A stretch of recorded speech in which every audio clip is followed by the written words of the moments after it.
गुरु वशिष्ठ गुरुदेव है, सुख की पहचान है। बेटा अगर एक अच्छा एस्ट्रोलॉजर हो तो वो सामने वाले को ये बता सकता है कि तेरे को भूत चिपड़े हुए हैं। वो उसको ये बता सकता है कि तेरे घर में इन चीजों के लिए आए दिन कर्म होते हैं। वो ये बता सकता है कि तेरे घर में बीमारी कब कब क्यों क्यों और कैसे कैसे आई और किन किन ऑर्गन्स के ऊपर आई, किस तरह से ठीक हो सकता है, समझे। फिर वो ये भी बता सकता है कि तेरा नसीब अटका कहां हुआ है कमाई के मामले में। वो ये भी बता सकता है कि तेरी जिंदगी के अंदर तेरा सहारा कौन बनेगा या तू अपने आप कमाएगा। फिर वो ये भी बता सकता है कि किस जीव के आ जाने के बाद नसीब बनेगा या किस जीव के आ जाने के बाद में किस्मत बुरी होगी, समझ गए। इसीलिए ये ज्योतिष एक ऐसा बड़ा चैप्टर है कि अगर मानने लगो तो सारी जिंदगी मानना पड़ता है, क्योंकि जब किसी को पता चल जाता है कि इससे जीवन की सारी मुसीबतों को हल किया जा सकता है, इससे गाइडलाइन ली जा सकती है, तो बेटा इसके बिना जीना असंभव हो जाता है। इसीलिए जो इसके मास्टर है ना बेटा, उनको नए क्लाइंट चाहिए ही नहीं। वो पुरानों से ही बहुत दुखी हैं। हर वक्त उनको काम करना पड़ता है उनके लिए, समझ गए। तो जो हर वक्त ड्यूटी पे है, जो हर वक्त काम कर रहा है बेटा, उसके पास पैसे की भी कमी नहीं, तो उसको नए लोग चाहिए नहीं। और जिसके पास कुछ है नहीं बेटा, वो तरह तरह के बहाने बना के, तरह तरह के प्रोडक्ट निकाल के, तरह तरह की कहानियां सुना के, परमात्मा के नाम पे बरगला के भोले भाले लोगों को अपने पास बुलाते हैं। और साल 2 साल 3 साल के अंदर जब वो खेप खत्म हो जाती है उनके ऊपर विश्वास करने वालों की, तो फिर वो तरह तरह के तरीके और अपनाते, कभी अखबार में निकाल, कभी टीवी पे या कभी कहीं जा, ताकि ये नए आने बंद ना हो। वो इस तरह से अपना जीवन चलाते हैं। लेकिन यहां लोगों को अकल करनी पड़ेगी। लोगों को ये अकल करनी पड़ेगी कि ये जो बोल रहे हैं उसमें थ्योरी कितनी है, उसमें सच्चाई कितनी है। और जब तक किसी के बारे में आप ये सुन ना लो कि हाँ इसने ये वाकई में किया है प्रैक्टिकली, तुम्हारा आस पड़ोस तो रिश्तेदार जानकार ये ना कह दे कि हाँ भाई यहाँ गए हैं तो ये इसने बताया भी और ये उपाय भी कराया और इस तरह से ठीक भी हुआ, तब तक विश्वास ना करें। लोगों की सबसे बड़ी प्रॉब्लम एक है कि ज्योतिष को वो मानते भी हैं पर नहीं मानते, ये प्रॉब्लम है उनकी। और उसके चक्कर में वो लोगों को ढूंढते भी हैं, ज्योतिषियों को, और नहीं भी ढूंढते। तो उनके वो जो असमंजस में फंसी हुई जो वो ये जिज्ञासा मानसिकता है और उनकी जो कोशिश भी है, उसके बाद में होता क्या बेटा कि अगर मंदिर का पंडित बैठा है तो उसे कहते लो मेरा पंडित जी हाथ देख दो। शौकिया तौर पे अगर कोई किताबें पढ़ रहा है तो उसको जाके कहते मेरी किस्मत का हाल बता दो। ठीक है, ये गलत है। अपनी लाइफ के साथ एक्सपेरिमेंट किसी को करने देना, इससे बड़ा पाप तुम लोगों को और क्या कर सकते हो। ठीक है, तुम्हारी लाइफ इतनी कीमती है बेटा कि ये एक्सपेरिमेंट का खेल नहीं बन सकती। लोगों की रिसर्च का विषय नहीं बनने देना तुमने कि वो तुम्हें 15 उपाय करवाएं तो उसका एक्सपीरियंस ले, इसको कोई फर्क पड़ा क्या, और उसके बाद वो एक उपाय के लिए तैयार हो कि वो दूसरे को भी चेपा जा सके। नहीं, जितने भी बेटा अच्छे एस्ट्रोलॉजर हैं उनकी खासियत क्या होती है कि आप उनके पास आज कुंडली दिखा के गए हो और 7 साल बाद वापस जाओ उनके पास, वो आपको ये बता देगा कि मैंने उस वक्त तेरे को ये भी उपाय दिया होगा, ये भी उपाय दिया होगा, ये भी उपाय दिया होगा। समझ गए, आपको पुराना पेपर दिखाने की जरूरत नहीं।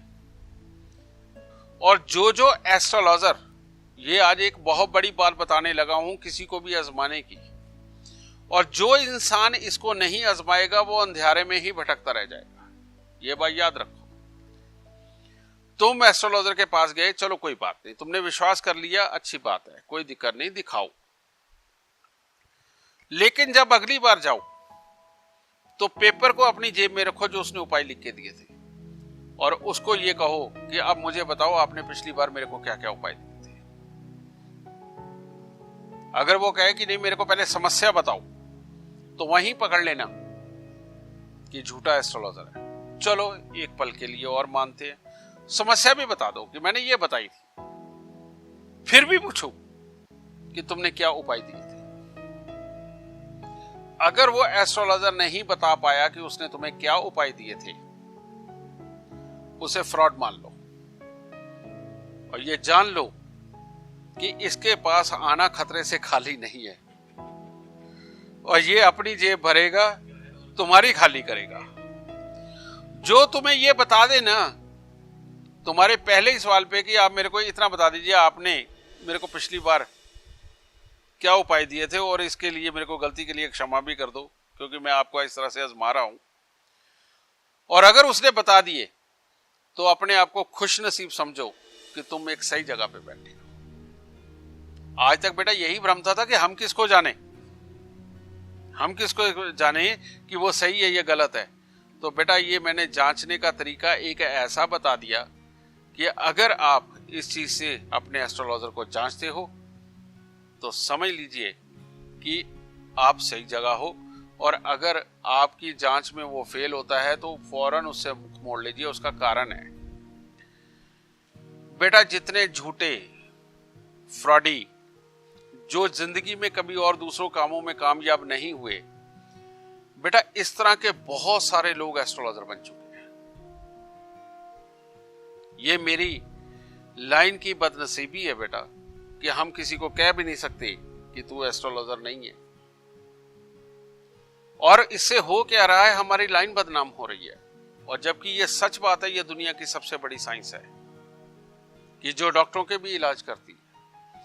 देश को चलाने वाले जो बड़े बड़े लोग हैं, जब उनको कुछ समझ नहीं आता तो ये मदद करती है, रास्ता दिखाती है, समझ गए। तो पुत्र अगर ये इतनी बड़ी साइंस है कि इतने बड़े बड़े लोग इसमें इन्वॉल्व हैं, समझ गए, तो कुछ तो इस साइंस में है ना बड़ा। ठीक है, मेरे पास महीने में ज्यादा नहीं तो 15, 20, 30, 40 डॉक्टर अपनी कुंडलियां दिखाने आते हैं। इस दुनिया के अच्छे अच्छे रेपुटेटेड हमारे हिंदुस्तान के IAS, IPS, बड़े बड़े नेता, एक्टर सब आते हैं बेटा। लेकिन मुझे किसी के साथ में भी फोटो खिंचवा करके लगा के दिखाने की जरूरत नहीं है कि ये मेरा क्लाइंट है, क्योंकि सारी दुनिया वैसे ही जानती है कि मेरा ज्ञान क्या है। और उसके लिए मैं तो पहले ही बड़ा दुखी हूं कि मुझे इतना काम करना पड़ता है। मुझे बेटा और दिखा के बुलाने की जरूरत नहीं है, इसीलिए बेटा मैं किसी के साथ अपनी फोटो कभी किसी ने टीवी चैनल पे या कहीं और मेरी फोटो किसी के साथ नहीं देखी हो, समझ गए ना। और मेरे को परमात्मा ने इतना खुश नसीब बनाया है अपनी ये काम दे करके, अपना ये ज्ञान दे करके, कि मेरे को लगता है कि मैं शायद परमात्मा का कोई ऐसा उसका दिया हुआ काम कर बैठा जिसके कारण मैं उसका प्रिय हो गया, और उसने मुझे इतना बड़ा जिम्मेवारी भी सौंप दी। ये अच्छी बात है। पर ये जो मैं नेगेटिव बोल रहा हूं अपनी ही लाइन के बहुत सारे लोगों के लिए, ये बोलना बहुत जरूरी है, क्योंकि सारी दुनिया मेरा परिवार है, और जब मेरे ही परिवार के लोग मेरे ही परिवार के लोगों के हाथों से चीट हो रहे हैं तो बेटा उसका दुख भी मुझे होता है, समझ गए। तो अपने ही परिवार के लिए बोलना और उसको बचाना बेटा ये मेरा फर्ज है, समझ गए ना, इसलिए मुझे ये बोलना पड़ता है। बेटा लाल किताब संपूर्ण सामुद्रिक विज्ञान है। समुद्रिक उसे बोला जाता है जिसके अंदर समुद्र जितनी गहराई हो। आज भी समुद्र के बहुत सारे हिस्से ऐसे हैं जहां तक कभी कोई इंसान पहुंचा भी नहीं, देखा भी नहीं, उसकी गहराई नाप भी नहीं सका। अभी पिछले दिनों के अंदर एक खबर आई थी टीवी के अंदर भी, उसके अंदर बताया गया कि 1920-30 से कोशिश चल रही है तो आज पहली बार पता नहीं कितनी गहराई तक कोई आदमी गया है, लेकिन फिर भी तली को हाथ नहीं लगा सका। ठीक है, इस तरह की जैसे समुद्र की गहराई है, इसी प्रकार से ज्योतिष की इतनी बड़ी गहराई है कि मैं बेटा दशकों से कोशिश कर रहा हूं। मैं जब भी कहीं पर थोड़ी देर के लिए आराम के लिए कहीं जाऊं तो मैं अपनी किताबें साथ लेके चलता हूं। मैं जब पढ़ता हूं मुझे कुछ नया मिल जाता है, मैं जब पढ़ता हूं मुझे कुछ नया मिल जाता है। तो पहले तो मैं खुशी मनाता था, चीख चीख के सबको बताता था कि मुझे मिल गया, मैंने दुनिया जीत ली, मेरे को मिल गया, मैंने दुनिया जीत ली। तो बेटा अब तो आदत सी पड़ गई है, और अब तो डर लगता है मैं फिर बताऊंगा तो लोग कहेंगे इसका तो रोज का काम है, रोज ही खुश हो जाता है कि आज मुझे कुछ मिल गया। तो अब शायद वो बताने वाली बात नहीं रह गई। अब तो ये है कि जितना परमात्मा देता जाए उतना लेते जाओ, और जितनी मेहनत से तुम और मोती ढूंढ सकते हो वो ढूंढते जाओ। क्योंकि अब जब मेरा प्रोफेशन भी यही है, मैं आने वाले को और बेस्ट से बेस्ट ट्रीटमेंट दे सकूं, बेस्ट से बेस्ट उसे गाइड कर सकूं, बेस्ट से बेस्ट उसको चला सकूं, उसकी किस्मत का रुख बदल सकूं जो खराबी पे है। तो बेटा मेरे को तो अब यही काम करना है और कोशिश करनी है कि मैं और अच्छा और अच्छा और अच्छा निकालूं। और मैं इंतजार कर रहा हूं उन लोगों का कि जो स्वयं भी इस तरह की मानसिकता के हों कि जिनको इस चीज से प्यार हो कि हम कुछ नया निकालेंगे, हम कुछ नया पढ़ेंगे, हम कुछ नया करेंगे और गहराई तक पहुंचेंगे इसके। समझे? इसीलिए मैं अपने स्टूडेंट भी तैयार कर रहा हूं, ये सब कुछ कर रहा हूं बेटा।